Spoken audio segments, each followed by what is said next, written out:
Day 28. Bum bum bum bum bum bum bum bum bum bum. I got the gig. The client for whom I sent the bid accepted the bid. Oh man, this is a big day. I wish you could have been there when I opened the email, because I was like, and I was very happy. Now it's like 1 in the morning. I'm walking around in the woods at my parents' house. So as not to disturb the sleeping humans that are nearby. But man, this is huge. I mean, I was definitely starting to lose confidence. You know, not wholly, but you have these little doubts of yourself.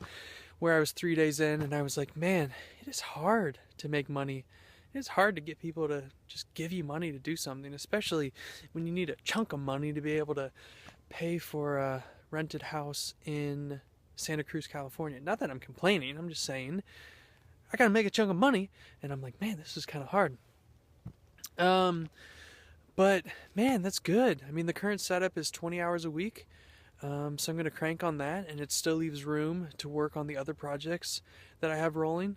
I did work on the Batar game last night. Had a couple brainstorming ideas. I don't know if any of them are going to go anywhere, but it's at least good to put some energy in there, and it feels good. There are a couple key moments. When I worked for Home Bear, which was a fabrication business I did about 5 years ago or so in Chicago with friends.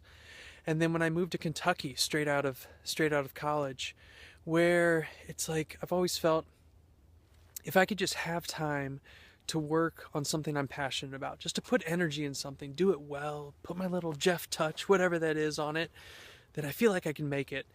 But when those moments come, like in Kentucky, I mean, my explanation was that my social aspect wasn't there. Making friends and being alone and all this, and so my artistic inspiration dried up. And then Home Bear, my explanation is that I just didn't quite know enough about business or discipline or planning, things like that, to really utilize that time. But now I feel like it's my time. This is my time, so I don't want to waste it. And something like this game is trying to apply that.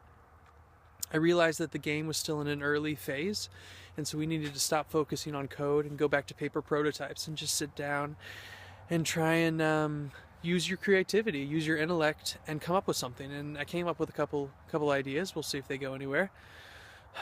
But yeah, I'm trying to seize this moment, and it's a time of great unknown, but I'm also, trying to rest and not be afraid of that, in that those can be some of our greatest moments. I mean, when you're young and single and you don't know what's going to happen to you, part of you just wants to find out who you're going to be with and buy a house and get married and settle into that.